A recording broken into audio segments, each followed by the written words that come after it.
I think it's also interesting to consider. I work with women who are getting freed of occult bondage, and they're being transformed by Jesus Christ. And so they're letting go of a lot. And there's a lot wrapped up in the process of deliverance and sanctification and all of this. And I find that I call it being in the woods and not being out of the woods yet, but when they choose to give their life to Christ, there's usually a lot of spiritual warfare that ramps up at this time when it comes to intrusive thoughts Yeah. specifically, and trying to drag it's the enemy trying to drag them back into bondage, and because they're in this middle ground area where they haven't fully committed yet, they're still going through that process of taking in the holy scriptures and really understanding what it means to put on the identity in Christ. And I find that this is I call it not being out of the woods yet, because they're still in that, they're locked in that very strong battle. And what I love about the book that you wrote, Devil in the Castle, you talk about this beautifully, where you describe the change, the progress of the soul as it leaves bondage and it's moving towards sanctity.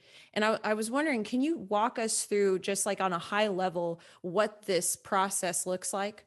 Sure. So there are 7 mansions that Saint Teresa uses a castle, because in her day, like one of her monasteries in Medina del Campo was a mile from this, big, beautiful castle with a moat. So she had these things in her head, but she thought it a good analogy to describe how a person begins to enter into the journey to a deeper relationship with God.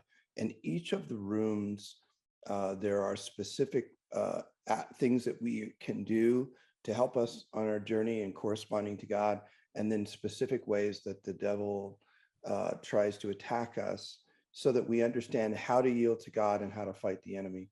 And so she goes through that progression. And I have some good news for those you help, and that is, if you stay in the fight, you will win. I mean, I've worked with those who are fully possessed in exorcism, and it's the worst kind of the effect of the occult that you can experience. And what I remember telling one victim, that the right never fails as long as you persevere.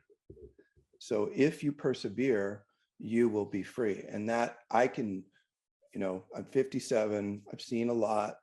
I can promise you, I've never met a person who, when they decided I'm going to persevere no matter what, I've never met a single one who didn't get free, not a single one, no matter how. And I'm talking about even somebody who was given up in a satanic mass when they were 4, sexually, like the worst kind of abuse. I've seen that kind of person get free.